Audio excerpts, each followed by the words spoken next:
All right, it is 2:37. Um, Thank you for bearing with me for a few seconds. I just needed to check a few things on the agenda before we started. We're probably going to take a few things off. Yay. Okay, so today is Tuesday, May 13th. It is the last College Senate meeting of the 2024-2025 academic year. We do have a meeting in June that will start the 2025-2026 academic year for College Senate. And then, of course, College Senate does not meet during the month of July or August. And then, then obviously we'll all be back to school again in the spring, or in the fall, for the fall semester. So it being May 13th, tomorrow is May 14th, which is the anniversary of the terrible event that happened at TOPS in the city of Buffalo. So to commemorate that, I'd like to do a quick moment of silence in honor of those victims.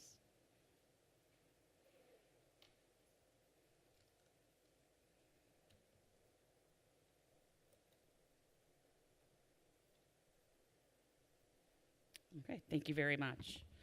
May is quite the month, right? Academically and just with families and just all the different things together, right? We just had Mother's Day, we have Father's Day upcoming, we have the end of the semester, we have the end of the semester, we have the best day of the year, a week from tomorrow, graduation for our students.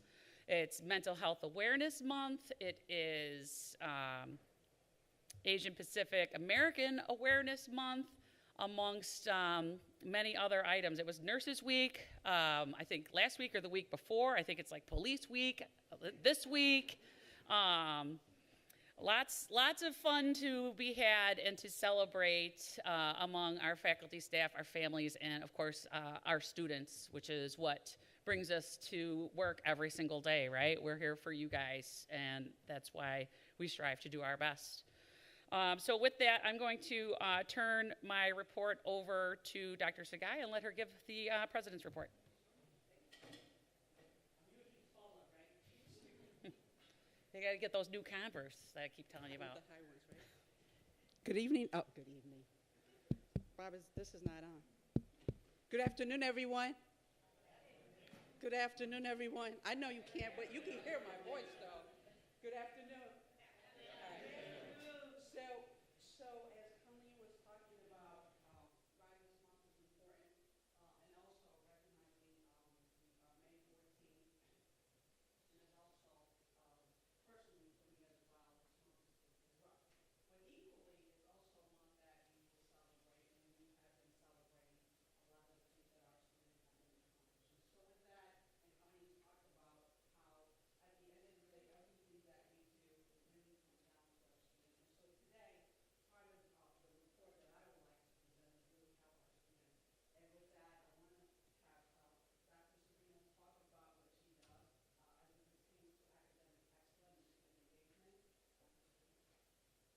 Okay, well, as I'm sure many of you are aware, I am the coordinator for the honors concentration. And so these are students who they have to have academic excellence through having a minimum GPA of 3.25, but they're also students who are willing to go the extra mile, and so they do a bunch of academic work. They're required to do 3 contracts within existing classes, which means to take those classes to another level by doing some sort of additional project, maybe an extra lab, maybe an extra paper, to go into the subject with more depth, more critical thinking. And then they finish it all off with the honors capstone, which is HP 200. It's usually run as individualized instruction, and the students have a faculty mentor, and they design their own project. And so one of the things we really like to see happen is when the students can take that project, they're required to present it publicly, and very often they will present it at our academic excellence banquet, or they might present it to another class here at SUNY Erie, but we really encourage them to apply to attend different conferences. And so we had several students this year attend this conference called the SUNY Undergraduate Research Conference, or CERC. And so a paper that was written, or actually the paper was the final summation of a project that is a very exciting project that has impact for our nursing students. And so it was conceived of and produced by these two students that we have as our guests over here today, Michael Morton and Kennedy Sparks. And Kennedy accompanied me and another student, Pian Yang, to the CERC and presented their work to the rest of SUNY. So it is my pleasure to introduce them today to talk a little bit about this amazing work they've done.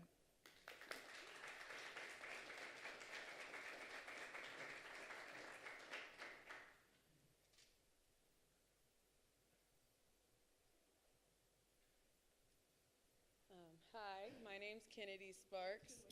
Hi, my name's Kennedy Sparks. I'm a graduating nursing student here. When I finish with my education here, I have a couple job offers with Roswell and ECMC. And this project has been an honor to be able to help my fellow students get through the struggle with me. And I'll let Mike introduce himself. Hi, good afternoon. My name is Mike Morton, also a graduating nurse, and I will be starting at Buffalo General on the ER step-down unit. And as Dr. Kane said, we're just going to talk a little bit about our honors capstone project. Kennedy and I, very early in the program, decided that we wanted to work together on this. We both have an interest in supporting our fellow students as well as in nursing education. And as we were thinking about what to do as a capstone project, we were noticing that a lot of students that were in our classes, especially early on, were dropping out or not succeeding, especially in our level 1, our first term of nursing school. So we decided that we wanted to do something about that. We weren't sure what yet, so we went on a little bit of an info-finding exploration, and Kennedy will tell you a little bit about how we narrowed down what exactly we wanted to do. Yeah, so from the information we gathered, the two areas where students struggled the most, they happen to be with the nursing testing using clinical judgment, and also within the skills realm where we had to learn our clinical skills for us to use in practice. And that's where we began. I developed a program for test-taking strategies and developing clinical judgment. And I chose that focus because that's where I struggled in as well, so I could relate. And in doing that, I was able to teach myself enough to be able to pass the knowledge on to them. And in those sessions, we had 4 structured sessions. The first one was a general overview, what to expect when you take these nursing exams, because they're not just multiple choice. There's a lot of critical thinking that goes into it. And then from there, we moved on to studying techniques and actual strategies you can use to retain information and then to apply that on paper, because it can hit different than in the clinical practice as well. And then we had an AI session where we learned how to use AI to the best of our abilities and our knowledge to help us learn more so that we can be confident. And then after that, it was our final review, and that was where everybody could freshen up and really evaluate their confidence levels with their knowledge so far. And wherever they weren't confident, that's where we focused, and we were able to help them just become more confident in moving forward and taking that final exam. And then I'll let Mike explain his skills sessions. They're like really good. Right? See this? So while Kennedy was focusing on the knowledge aspect of nursing, we also recognized that there was a big gap on the skills side of things. Our nursing students in their level 1 have to go through 3 different practical exams. They have to pass an initial skills test, medication administration, wound dressing changes, that sort of thing. But they also have to go through 2 pretty intense assessment exams where they have to take a patient and do a complete head-to-toe assessment on a person, putting together everything that they've learned over a whole term. And we wanted to make that feel a little bit less stressful for them than it did for us and boost their confidence. So we held 3 sessions that simulated each of those exams. We brought in some of our classmates from upper levels to help us with that, to get them involved, and we simulated as much as we could the exact practical tests for those students, and then gave them, based on the rubric, what we think they would have scored on the test, as well as an individualized one-on-one feedback session. So we were not just helping them, but with the pure mentors that we brought in from our own class, we kind of gave them a bit of a trainer session so that they could understand the gradings, that they remembered all of their assessment skills. And it sort of created a neat dynamic where the upper class students were helping the newer students. And Kennedy will tell you a little bit about both of these, what kind of evaluation results we had. So to evaluate, we assessed confidence in what was in the confidence that the level 1s built. And in doing that, we found that the sessions were very effective. Everybody reported back that they felt more confident going into their exams and also going into their skills testing. And then we also gathered feedback from our class and how helpful that was to them in their further clinical practices. Because after level 1 and we take those exams, those skills tests, it's kind of just you go to clinicals and hopefully you use those skills and you can sharpen them up. But this gave people the opportunity to get that sharpening even without getting it in the clinical setting, because sometimes it's not always realistic. There's so many other students and so many moving parts going on in the hospital while we're there, you can't always get that one-on-one, like, focused practice that you need. So it gave everybody an opportunity to feel more confident moving forward in their studies. So looking forward, we believe that there is a lot of potential with this model. We have just hugely boosted our own belief in how important and how strong a mentoring program can be in terms of making a difference, particularly, as Kennedy said, in confidence. When we did our scales, we did a 1 to 5 scale where people rated their confidence going into these sample tests and at the end of it. And many people were at the 1 or 2, like low confidence walking in. And after just 1 session, most people said they were at 4 or 5, just from that one time. So we would love to see this continue. We think that it can be a bit of a challenge in a 2-year college. A lot of the 4-year nursing schools do have nursing clubs, nursing societies, nursing honor societies, and they have kind of those extra years that they can build and roll out something like this. But we do think it can succeed in a 2-year college. We think that it would need kind of a strong foundation, an organization, faculty support. And we also think that the people who are in the higher levels of nursing, level 3 or 4, would need some incentive to do that. As students, we're always looking for extra credit, but we do think that some sort of incentive, or whether through the honors program, something to draw them in and give them that motivation to do it, on top of them seeing it as something that will actually help them, as Kennedy said, at clinical as upper level students working in the hospital. So that's the part we've only just begun to think about, but we absolutely would love to see something like this continue. Yes. Thank you.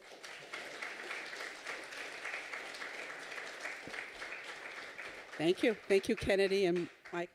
So they have to go because you see Dean Tammy Goodman, she's waiting over there because they're doing a review. So she came to make sure they presented. Thank you so much. Thank you. Thank you. So that just illustrates, right, this whole idea of our first foundational principle. It's the student success empowerment. That's student success and empowerment. That's what that looks like, right? Would you want to clap to that one, right?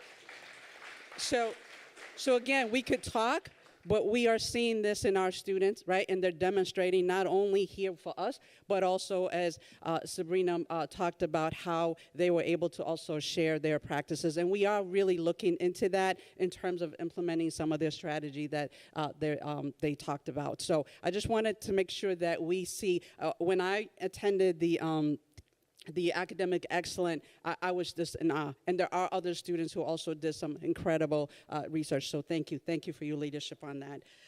Real quick, enrollment. So where do you think we are right now? Continue. What's our percentage for our continued students? Real quick. Close to 50, right?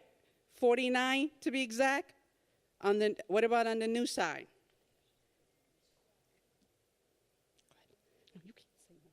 What, 20, huh? 20, right?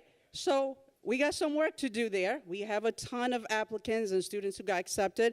I know we're working through some of the issues if there are any issues, but certainly we have that, right? Our students are here, and I want to thank all of us and thank you for really getting our students to that 49%. We still have a whole week and some change, right? We need to make sure that we register our continued students before they go on their summer break. And then, obviously, graduation is going to be awesome. So I'm really excited. Like I said, I wanted to show off our students, and I think a lot of times, sometimes we don't see that, but I thought this was critical for us to share this. So with that, real quick, where's Joe Lundeen?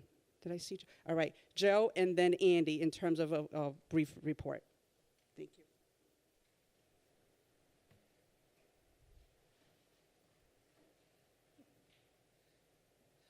Thank you. Just a couple ITS updates. So we're in the midst of our phone migration. We're moving phones to the cloud. So as we do this, you might see some changes on your phone.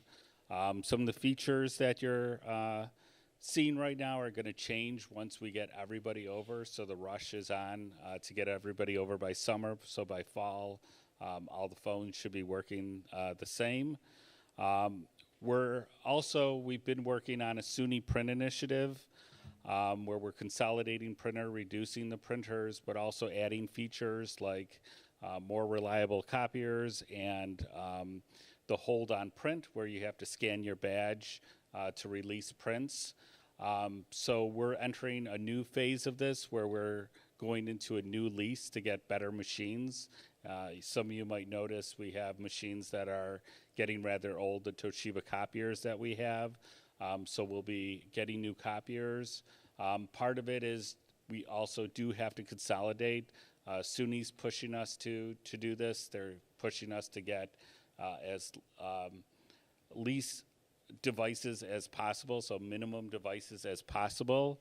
What we're going to do is start labeling printers that will be going away, so you'll at least be prepared to see if a device near you is going away. But fear not, there will be another device close by. We're not putting anything like in a whole nother building that you got to walk to. It just might be, a couple rooms away. Also, Windows 10 goes end of life, or end of support, they call it, in October of 2025. So this coming October, it's going to go end of life. As such, we're pushing out Windows 11. So all the labs will be Windows 11 come fall. We're also pushing this down to laptops as well. We're prepared at this point if you do want Windows 11 on your machine. You can put in a service desk ticket and we'll upgrade it. Otherwise, we're going to do a push for the summertime. We're going to put out some messaging for this. If you're a faculty member who doesn't work over the summer, you can still get the update at home as long as your machine is on and available over the internet. So we'll be putting out messaging to say, hey, we're pushing this down, so you might want to leave your machine on. Because we don't want anyone to come back for the fall and have to then go through the upgrade. The upgrade takes about 45 minutes on a machine, so you do need some time. It's going to be disruptive if you don't do it over the summer. So we'll have plenty of messaging on that. It doesn't look that much different. No one's going to have like learning problems. Biggest thing is the start menu is now in the middle of the taskbar as opposed to the left of the taskbar. Just quickly then, Oak 114 is where we're moving the open lab when the post building is closed over the summer. So we still will have a city open lab. It will just be in Oak 114. We're also beginning a network and server capital project over the summer. As such, you may see some network switches going down. We'll alert everybody in the area when that happens. We're also starting a surveillance capital project where we're replacing surveillance cameras at City and North Campus. So again, you'll see some of those getting replaced in certain areas. And then our team is working hard to make sure Cobham Drive will be ready for the fall semester. So that's it. Any questions? No? Right. Okay, Any thank questions you. for Joe? All right, thank you, Joe. And Andy, you're up next. All right. Hello, everyone. A couple quick updates on the registrar side of the house. Many of you, if not all, probably saw yesterday's email. We've opened final grading for the spring semester. Something new this semester, we will be locking those grades as of the 4th day after the semester ends. So as of next Friday evening, if you have not entered grades at that point, there will be no ability to do so without contacting an academic dean. At that point, they would then notify the Reg office to open grades for your particular course for a period of 24 hours. The reason for the push, we want certainly to get our grad certs out as quickly as possible. Can't do that if there are outstanding grades. Tied to that, we run academic standing. That can't be run as well if any students have any outstanding grades. As of this morning, we have 1,002 applicants for graduation this semester, which is a very healthy number. That may include some folks over the summer who've applied early for varying reasons, but still it is up from what we saw last year. And as of yesterday, ITS has completed a project where students that fill out a grad application will now receive a confirmation that they've done so, which is it's going to relieve some work in the Reg office, certainly. Students will get a notification right on their homepage of Workday, and then within 24 hours, they'll get an email to their school account saying that their application has been received, as well as some basic information for them going forward relative to when commencement will be, when they can request final transcripts, and when their diplomas will be mailed. So some good information right at the point at which they complete their application. Great, thank you, Andy. Sabrina? Sorry, Andy, you got a question? Is there going to be any effect with the grades being closed that Friday on advanced studies? No. No, so the advanced studies grades are typically entered in a few weeks as we approach mid to late June. They will be locked as well as of Friday, but as we approach the grade entry for advanced studies, those courses will be unlocked for the entry of those grades. Other questions for Andy? Just one last point. If we look back a year ago, the first business day after grades were due, we had approximately 341 outstanding grades. About 31 faculty members, and then as each day went by, the number got lower and lower. It took about 5 business days after the term had ended. So really, our goal should be get them in on time so that our students can view them as we have committed to doing so. Okay, thank you. Okay, before we turn it over to old business, I'm going to turn it over to our Vice Chair, Colleen Ongst, for some announcements. All right, fun stuff. I just want to congratulate the 5 recipients this year of the SUNY Chancellor's Awards. Our nominating committee wants to congratulate those that were nominated back in February and also thank the hard work of those that did the nominations and nominated the individuals that I'm about to list. So in no particular order, congratulations to our Excellence in Teaching Award winners, Sabrina Kane, Peter Guella, and Tim Hogue. And our winner in Excellence in Faculty Service, Dr. Colleen Quinn. And our winner in Excellence in Librarianship, Tahira Shahid. Congratulations, everybody. That was a lot of hard work and well-deserved. Thank you, Colleen.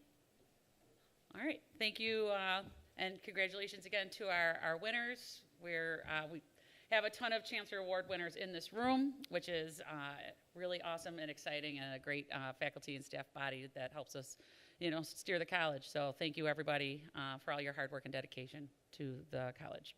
I'm going to move over to old business, and Michael Rio, election updates. We got a call for nominations and updates on the voting liaison election. Yeah, so today we're having officer elections, and we should probably just start with that item. There's a governance report that we could look at if you want to read down for some of the announcements. Election results, you can probably just catch that there on the screen. But today we're having from the floor of the Senate officer elections, chair and vice chair. We received a nomination for each position. We have one nomination for chair, Colleen Clary Quinn, and we have a nomination for vice chair, Amber Reinhart. At this time, I would like to open the floor for any nominations. Please keep in mind that eligible candidates must be teaching faculty or librarians, but anyone who is a voting senator may make a nomination at this time.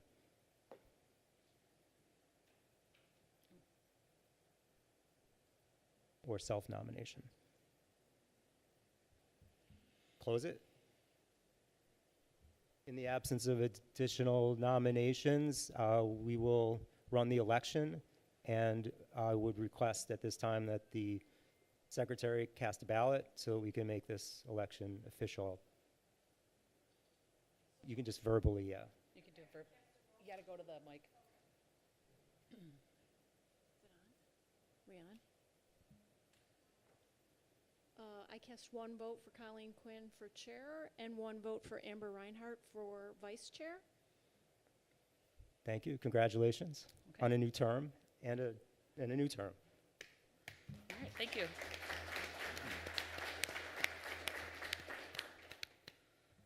Election results from earlier elections, in case you weren't sure if you've been reelected or who might have been reelected.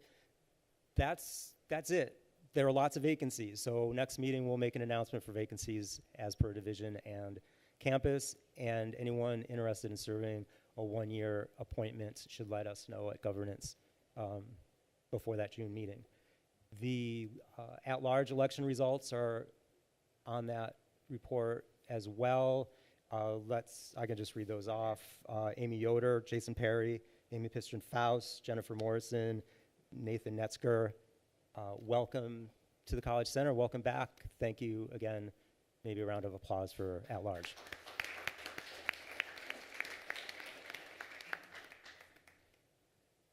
I think that concludes the governance report, unless I missed anything.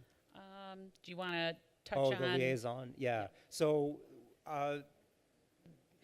we'll have an update for liaison elections at the June meeting. Typically those happen from the floor of the Senate, but as there's no stipulation in the bylaws how those elections are conducted, that may go out as an electronic ballot. We just need to confirm current liaisons representing divisions and departments within the college, and then we'll send out an election notice, call for nominations, and then a ballot to follow.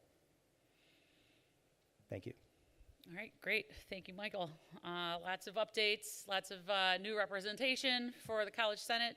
Thank you to those that ran for different senator positions, whether it's for a particular academic area or at large. So welcome to those that are new to College Senate, and welcome back to some that are returning. And yeah, 2025, 26 will be fun.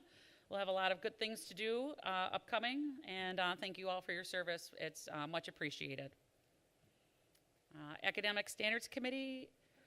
All right, we are going to take that off the agenda. We're still working on a few things. We have some policies that we've been working on. We've gotten some information back that we've been waiting on, so Academic Standards will be meeting again ahead of the June meeting, and we will have some more updated items for everybody there.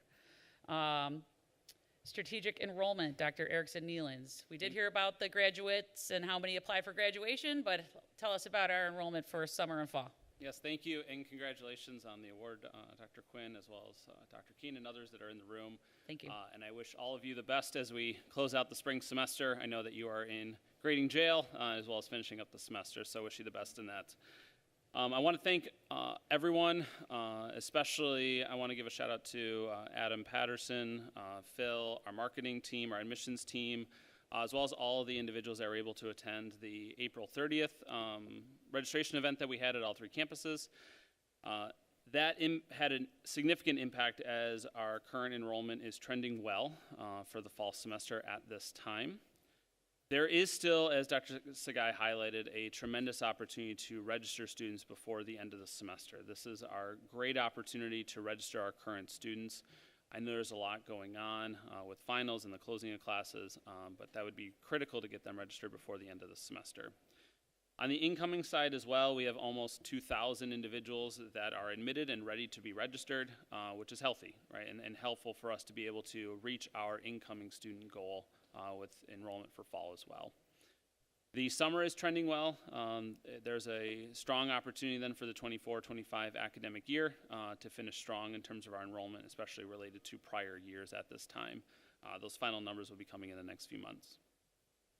Switching over to financial aid, so our internal financial aid year is open at this time. So as you're working with students, please ask them in terms of their completion of their FAFSA, which is the federal aid application, as well as New York State TAP application. Please encourage the application of both. Remind students to fill out the 2025-2026 application for next year. One of the things, as we're seeing at the federal level, that our office, as well as other leadership here at the institution, is monitoring changes that are coming from the federal government as it relates to financial aid, is working with SUNY. The best thing that each of us can do is, as we're meeting with all of our students, incoming and current, please remind them to fill out their FAFSA and New York State TAP applications today. The earlier, the better. We anticipate there may be delays with processing. That is the best action that we can take at this time. We have actually emailed as well as text message students that are currently registered to fill out the FAFSA and New York State TAP applications. But again, your influence in the instructors, teachers is so influential to get that completed. So please, your help is greatly requested there. And the last update I wanted the college community to be aware of is with the passing of the New York State budget last week on Friday. The community colleges across SUNY, SUNY Erie being one of them, is we are able to participate in what's called the SUNY Reconnect Initiative. This is the adult learner initiative where individuals who are between the ages of 25 and 55 who have no prior degree that are in specific approved degree programs that in general are in the engineering, technology, health sciences, and teaching are eligible for free tuition, as well as covering fees, textbooks, and other resources to help them to be able to attend college, again, for free. They do have to apply for Pell and TAP. There are some eligibility that will be forthcoming about that. And it is a last dollar scholarship, but again, it also then helps with textbooks and fees as well. Just as a reminder, as it relates to our strategic enrollment plan, this is mentioned as number one. It's our strategic opportunity within our region. We have over 300,000 25-plus age students here in Erie County alone that would meet that criteria of not having a prior degree, that have some college or just high school only. So this is a tremendous opportunity for the institution.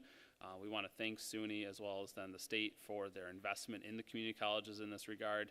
There are other states that have seen a significant, not only gain in enrollment, but also with supporting the adult learner in Massachusetts as well as other states across the country. And so we're excited to see how then New York State will benefit from this too. It's a quick turnaround time. We have a multi-departmental team that is working on implementing this. It is going live in fall of 2025. So I know it's a quick turnaround time, but it is one that we will be ready for. And so as you're meeting with students, those that are at that 25 to 55 age, please, you can include me, reach out to me. I am more than happy to help you in terms of how to advise that student. We'll also be then sending out more guidance as our internal team is working on implementing this. Yeah, there is marketing that SUNY Central is investing in. Kyle Adams at SUNY is investing in a whole campaign related to bringing awareness of this opportunity to within the state as well as out of state, and as well as also working with our VP of Marketing, Angelica Morrison, who we then have a toolkit ready to go out in terms of the announcement of the initiative. Great, thank you very much. Does anyone have questions for Dr. Nealons? All right, well, that's very exciting news. As he pointed out, many of our students do fit that 25 to 55 population. And Erickson? Sorry, and I should add, it's not only for the incoming students, but our current students as well that are 25 to 55 that meet that eligibility criteria. So if you have current students that fit that, please mention this opportunity for them as well. Great. So yeah, current students. So if, as we've mentioned a few times this meeting and the previous meetings, our goal from now until we say goodbye to our students is to make sure we have as many students enrolled for the fall as possible. So if you are squeezing some of those last minute registrations in, talk to your students and see if they do fit that 25 to 55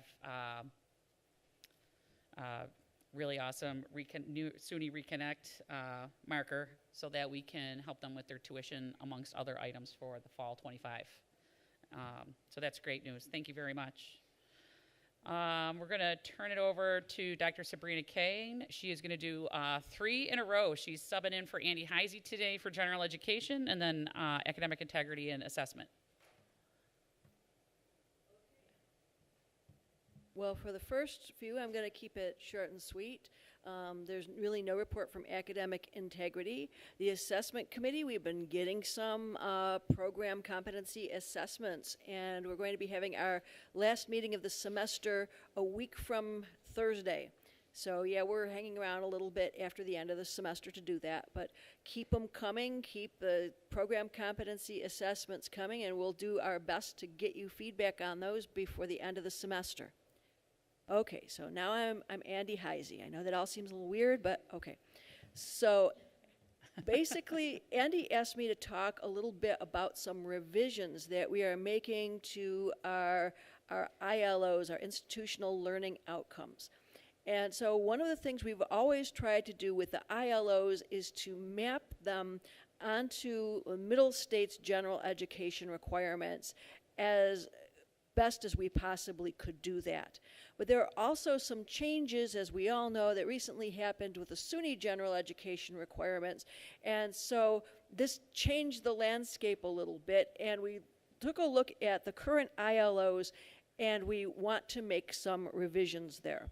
So what we would like to be able to do to make things work now better with the way middle states currently operates and have a kind of a better crosswalk with some of the courses where the SUNY general education is positioned, we want to take a single ILO that we had, replace it with 2 ILOs to align with these courses.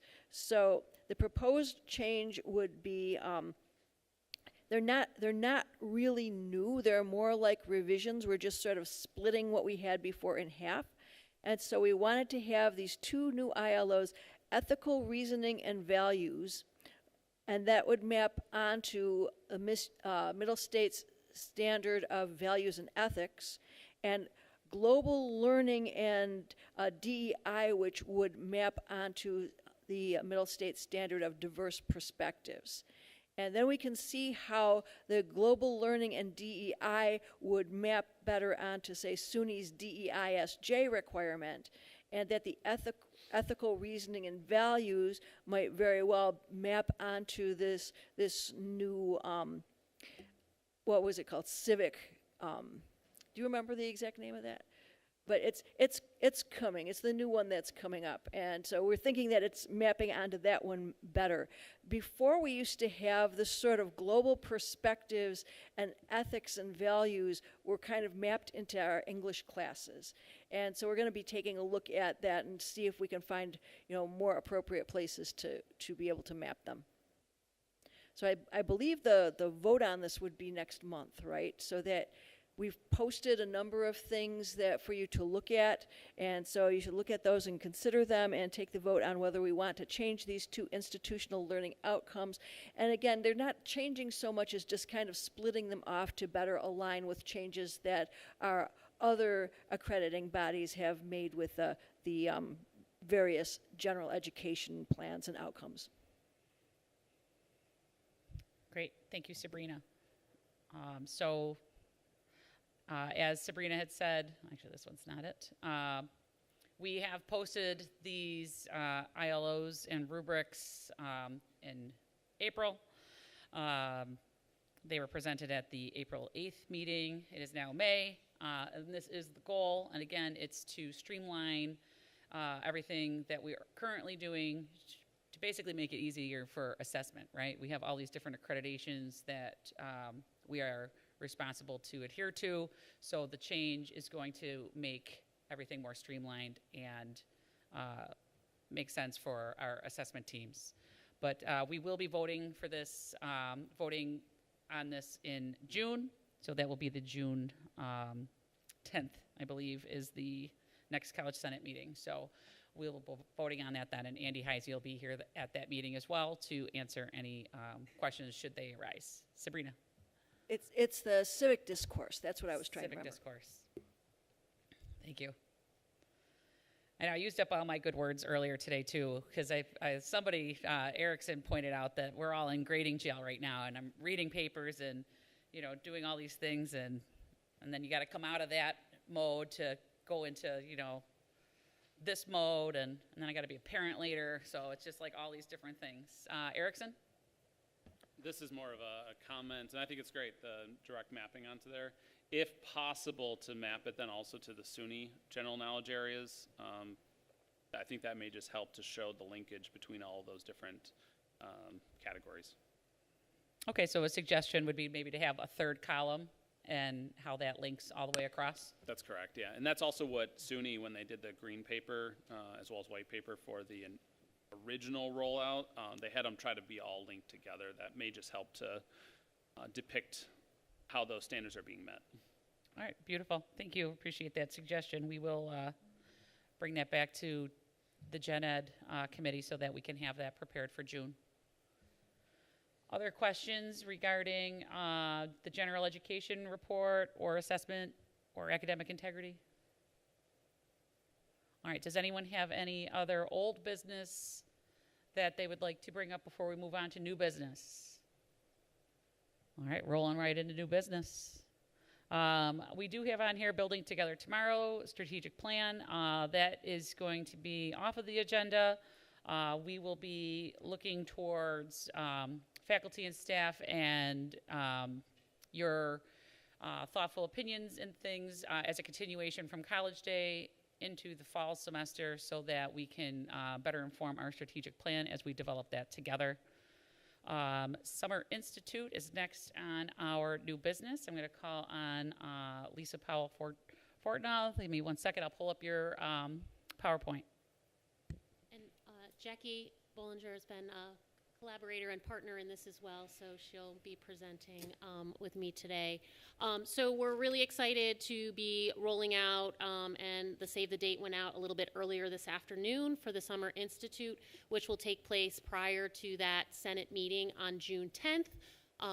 So we're still working through some of the exact details based on some of the facilities work that's going on this summer. So we will get more details on location and some of those components. But it will be Tuesday, June 10th from 8 to 2:30. And as we've heard, some of the key themes and topics that we've been talking about from College Day and earlier is really making sure that we're aligning our work with some of those opportunities for long-term impact, which does include our strategic plan. So we are planning to have a block of time in the morning at Summer Institute for some of that strategic planning work with the faculty, with another opportunity following an opening day for the fall semester. Adult learner success, as Dr. Nealons mentioned, we have exciting news associated with this support for community college, so we want to continue to build our capability around supporting adult learners. We're going to highlight a little bit more on a specific session on that in a minute. And then we will also continue to have conversation about our student engagement framework.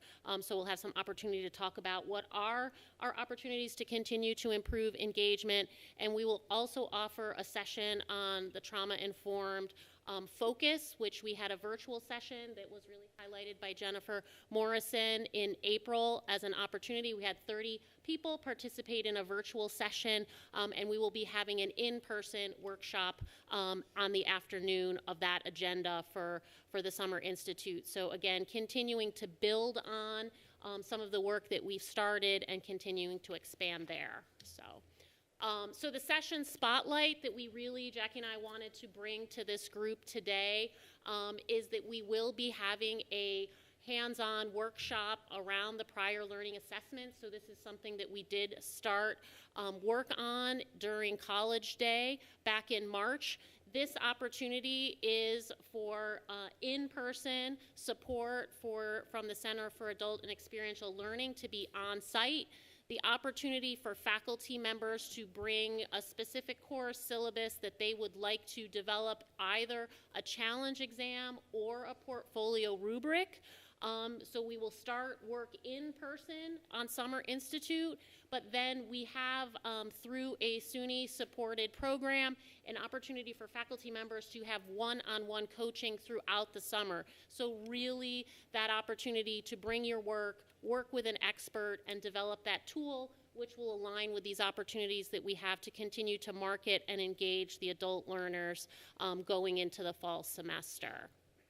So with that, I'm going to turn it over. Jackie's going to talk a little bit more about that opportunity. Next slide. There we go. Well, you really gave a lot of detail on all of that. So all I want to reinforce is that I know we're at the end of the semester and our brains are quite nearly fried, and the last thing we want to think about is professional development and doing more work. But the timing is ideal. You shall, by June 10th, you should have rested a little and refreshed yourself and be ready to attend these sessions. And Lisa and I have been collaborating and really trying to focus on what the faculty needs for our students, because especially at the end of the semester when we're seeing the end results of our work, we want our students to succeed. And sometimes we're just burned out, we're tired, we need something that's going to reinvigorate us and get us energized again and make us want to return to the classroom in the fall. So I think that the Summer Institute is a perfect opportunity to do that, and that these sessions are things that will really serve particularly our current student body, because we do have many adult learners, and we do have many students where trauma-informed teaching is going to retain them and help ensure their success. So I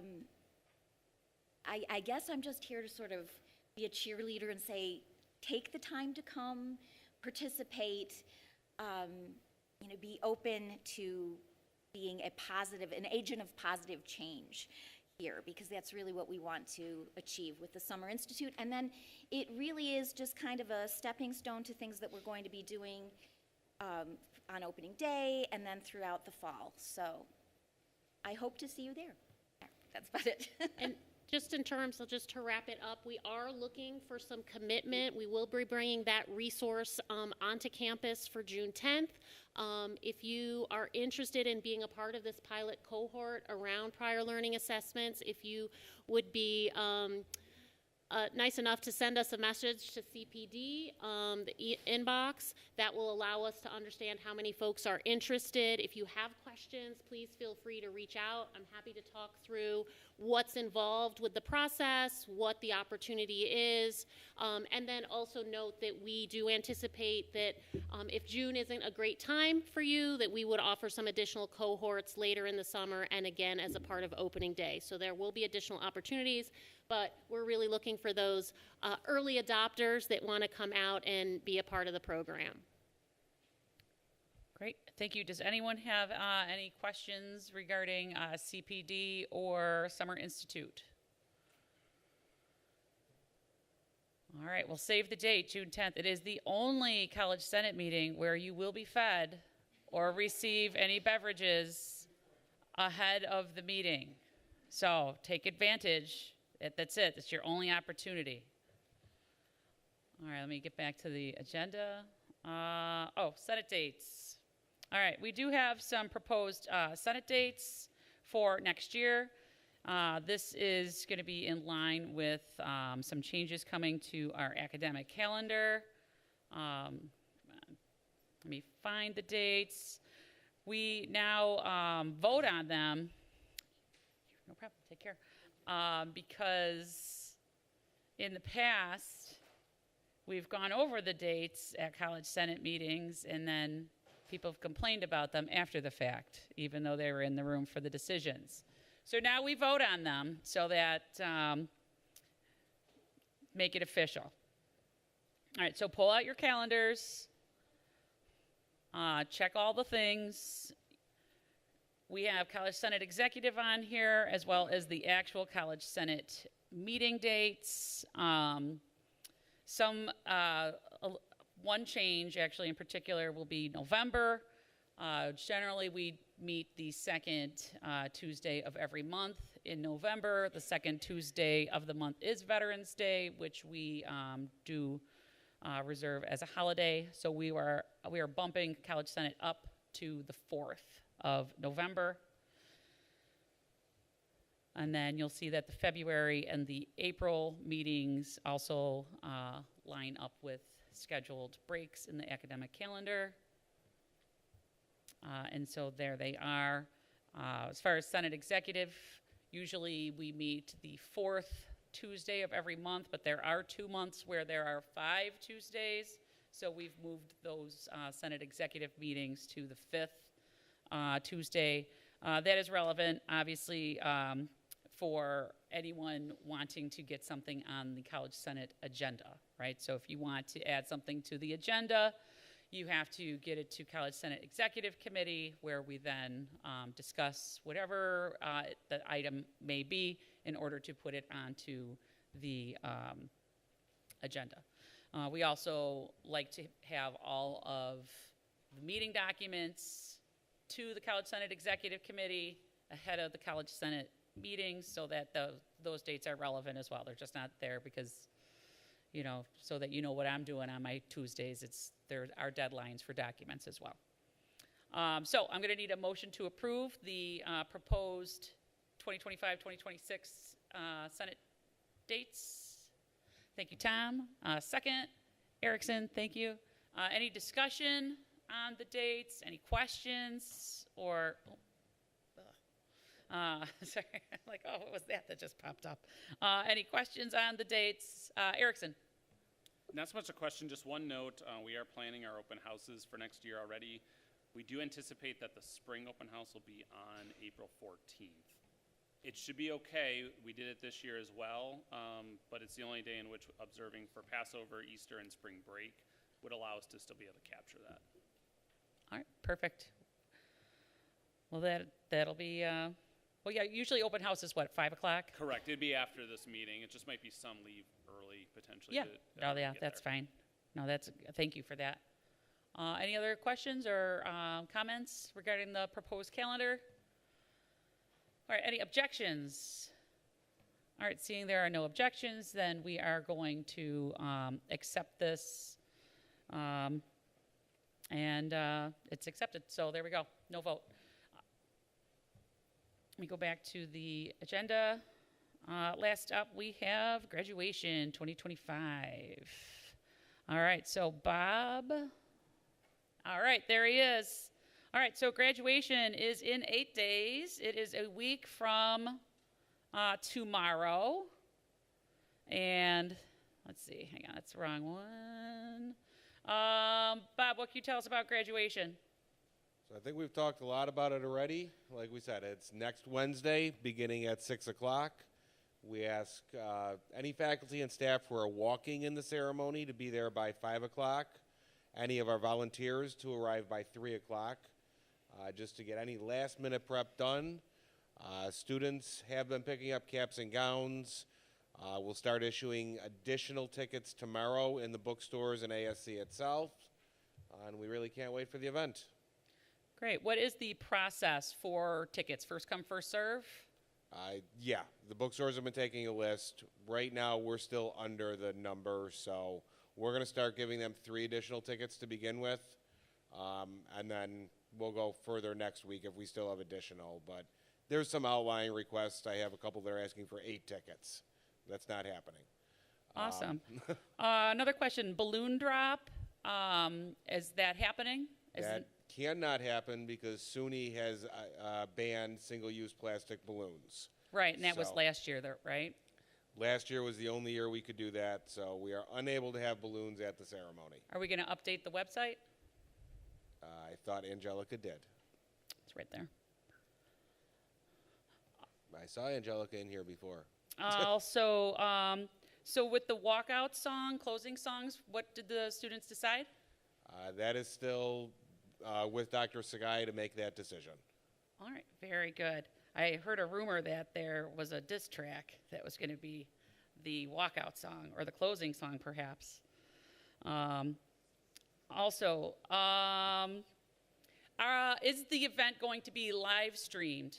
Yes, on our normal YouTube channel. Where would students find that information on the college website?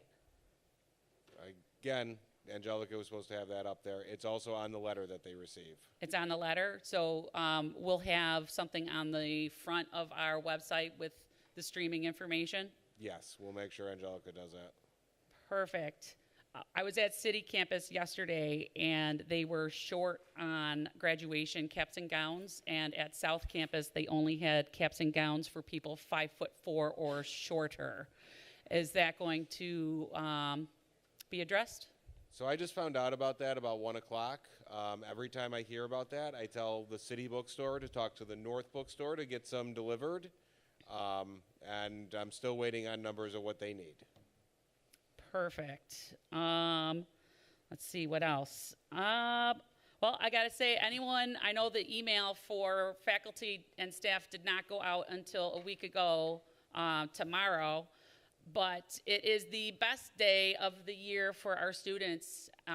It is, if not the biggest event of their academic careers, it is definitely on their way to more awesome events in their academic career. Right? When I graduated from SUNY Erie in 1998, I didn't think I was going to a 4-year school, right? This was it for me, and it was a big day. I did not attend the graduations for my bachelor's, my master's, or my doctorate. I only attended my graduation from Erie Community College, right? Because this is the graduation for me that felt the most important to me personally and helped put me on my trajectory for my professional career. And our students, it is very much the same for them. So it is because of that that I attend every single year. I am there in full fanfare, ready to go, congratulate our students. I love it. Regardless of the late information and emails, et cetera, I am still going to be there, and I implore all of you to also please be there and join me in congratulating our students on what is probably one of the most special days of, if not their life, their academic career. So it is a week from tomorrow, Wednesday the 21st at 6 p.m. As Bob mentioned, if you are faculty and you are walking, please arrive at 5 o'clock for our regalia. Bob, is there going to be extra regalia in case faculty decide to attend or they were not able to respond with that 48-hour window? No, I'll have extra there. It's just we'll figure out what works the day of for anyone who hasn't responded. Perfect. All right, so even if you're on the fence and you decide last minute, we will have things there. Please come and walk with me and congratulate our students on their amazing accomplishments. Anyone else have any other questions for Bob about graduation? All right, looks like you're off the hook.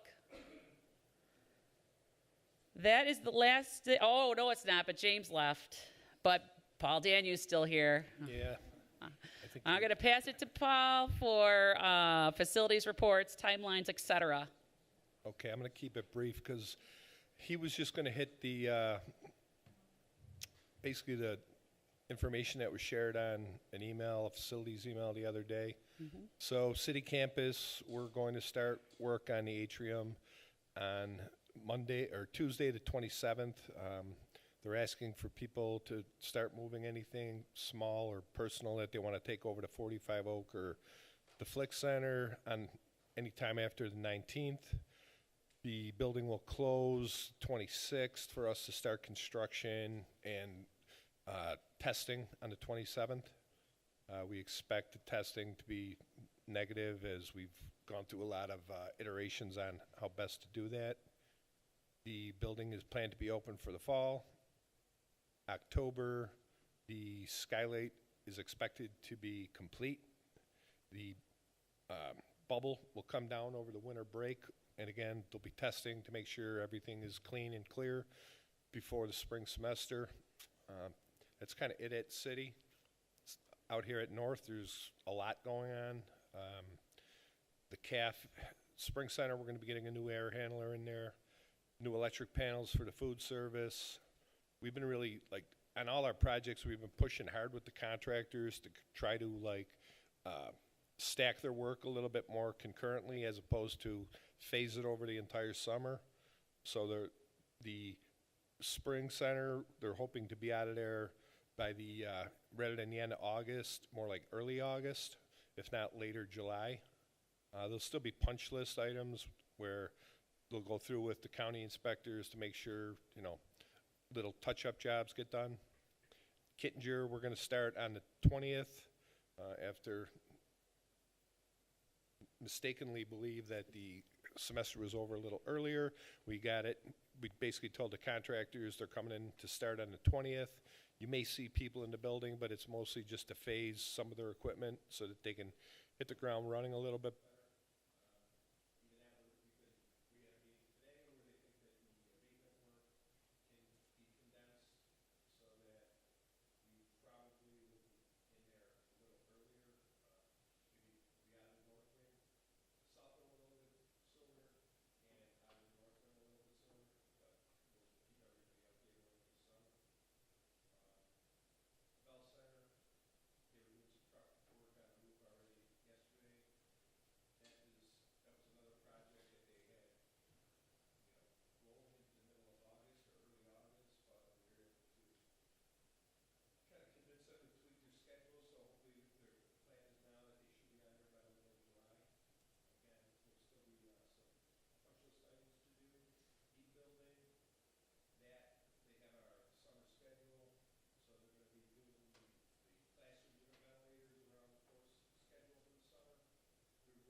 Great, thank you, Paul. Questions for Paul about facilities and moves? Amber? Do we have a rough timeline of when we're going to be moving faculty offices at South? Because I know you're doing people moving to City and North first, which makes sense, but do we have a rough idea what month we're going to be moving?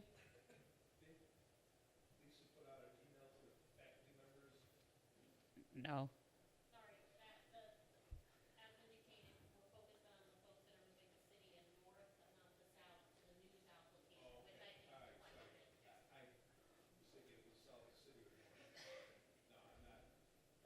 All right, so the south to south, anyone have any updates on that?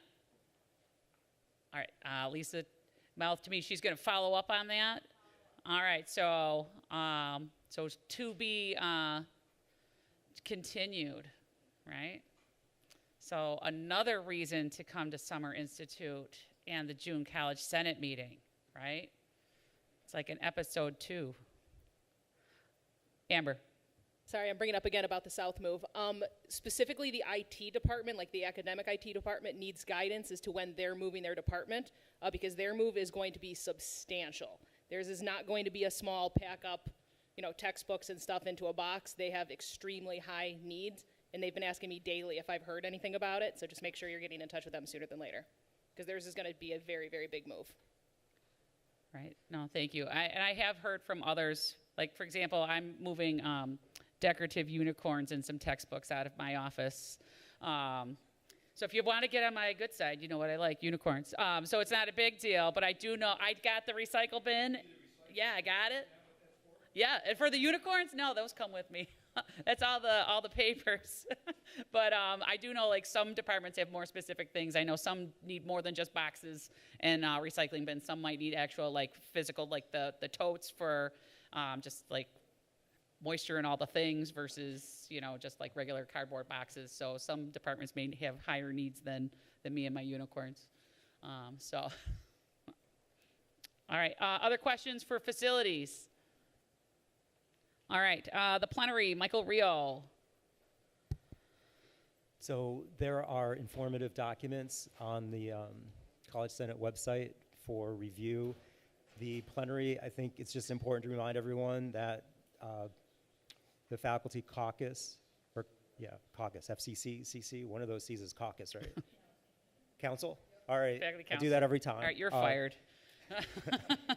It's a recommending body to the Board of Trustees of SUNY, and it's important. So faculty here have representation on the Board of Trustees to the president of FCC. So any endorsement here gets heard by SUNY, and stuff that's coming down through SUNY should reach us through that organization most directly. A couple things from the plenary that I think we talked about last meeting. SUNY is supporting any DISJ instruction curriculum as part of the mission statement and has made available SUNY Legal to any community colleges that need that support if there are challenges made. And then a resolution just endorsing that position that's already been stated by SUNY is coming out of FCCC and is not required for a local endorsement, so that's just there for your information. Review of transfer paths is important. There's a common SUNY transfer matrix. Every department should take a look at that and make sure their courses are there and they're going to where they need to be at 4 years. And then the question of local campus policy and SUNY-wide policy on ICE presence on campus should just be communicated clearly to faculty and students. There isn't a SUNY-wide policy as far as I know, but that should be something that includes discussion with students and recommended access to ILRC red cards, Immigrant Legal Resource Center information, and what to do when you need to know what to do for that. SUNY marketing recommendations will be made to include sort of like a cost-benefit analysis, the investment into community college education, and the return that the state and the local communities get from that. So those are coming up and were discussed at the plenary at length. The other item I think is important to mention is that the way that a successful transfer is evaluated from a community college has been contested for quite some time. We don't look at a transfer without a degree necessarily as a successful transfer, so a Richmond Federal Study is being looked at and We're trying to determine ways that we can run that at SUNY for getting that community college transfer to look on the positive column rather than a stop out or a dropout from the community college side. I think that's it. Campus Life is also looking for like digital access. That's I think the last bullet point of the bullet points. Have a translator tool on the website, have it forward facing, have students have access to those language tools so they can communicate their needs and have information that's important for them to receive from the college in their language, preferred language. Thank you. Great. Thank you, Michael. You got it. I'm kidding. You're not fired. All right. Well, that's cool. You got 10 more minutes to change your mind. All right. Does anyone have questions on the faculty council plenary from April? All right, great. And I want to take a second to thank Jackie Bossman, who was our faculty council rep for many years, and bringing all that information back to us. She's passing the baton to Michael. So thank you for taking that on. Jackie, thank you for your service. It's it's a lot of travel, but it's a lot of communication back and forth with our faculty council president, who is, as Michael pointed out, a SUNY trustee and gets the community college vote and community college perspective out there to the SUNY chancellor and all of the other trustees in Albany. So thank you, Jackie, and thank you, Michael, for your work with faculty council. Officer election. Well, we already did that. So again, thank you very much, and I'm looking forward to the next academic year. Does anyone have any other new business? Amber? So I have a question, I guess some clarification. This has been an issue that's been brought up a couple of times, but we've never really gotten a definitive answer about it, about graduation certifications. So I know it's a problem I've run into, and I know a number of other people who do certifications have asked me about it, that in the past, we've always been able to do certifications by hand. So as long as the department chair says this student has graduated, then they've graduated. Except now we do the workday where the wheel has to hit 100%, except workday is still not slotting classes properly. So it's everything from, I've had cases where BI 169 is not counting as a science. That definitively is a gen ed science. Or MT 125 is not counting as a math. That definitively is a gen ed math. So we've been doing overrides on it, which is taking an extraordinary amount of time. But then the other problem is sometimes the slotting is in the 30 gen ed hours that are just the random ones. And there are numerous students that it never gets resolved. There's no answer on it. So I know that general studies, for example, spends hours and hours and hours just doing overrides. So do we have a solution to what we're going to do with that? Because as certifications is coming up, I know that I have a handful of students right now that I know it's going to be an issue with them, and I don't know how to fix it. And I know I'm not the only department having that problem. All right. Andy, you got anything for us? So I can say one of the pieces that was not in place until recently had to do with the gen ed tags that were on courses. Those were all effective dated at the time as of 8 of 2023. So if the student took a course that is now on the list, but they took it prior to that date, it wasn't getting picked up. It was about 360 courses, I think, that we went through over the last month. Updated the tags for all those courses of all those versions. So at this point, if it today is, say, a natural science, it wasn't tagged that way in 2019, it should be today. So that should resolve a lot of the courses not going into the gen ed categories. There are isolated problems, which, they're really case by case. So I'm more than happy to look at them and try to resolve them. I do quite a bit of that throughout the week for varying departments. As far as the progress wheel and the credits go, it was about a year ago. We weren't following those rules. We got about 60 students back from SUNY. They wanted an explanation on how we graduated students with less than 60 credit hours for their degree, for an associate degree. It was not a great conversation, but the reality was, the way the report works that we send to SUNY, it takes their total completed credits, and if that number is below 60, SUNY's going to want an explanation on why we did that. So that's why we've had to tighten up the certification process to say if they're at 100%, it means they've met the minimum credit load. Certainly there are instances on progress where they'll hit the minimum 60, but they might not be at a full 100%. More than happy to look at those with you as well.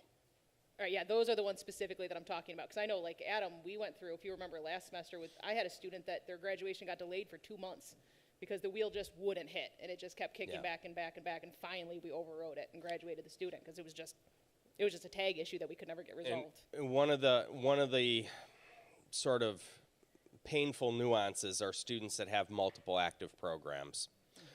The way that we try to restrict the courses, we write logic so that if it's a course that could fill multiple categories, we want it to go, say, in spot 1 first before it goes into spot 2, right? There are limitations in the system on how many of those restrictions you can have, and we found that if a student has 2 active majors, the courses, it starts playing funny games with where the courses fall. In many instances, if we have determined the student's not actually pursuing 2 majors, and we discontinue that second major, that first major gets cleaned up relatively quickly with the progress. But that's not the end all to every situation. All right, great. So if anyone is doing certifications and they have a student that should be graduating and they're having workday issues, should they reach out to you directly? Yeah, go ahead. Yep. They first should work with their dean.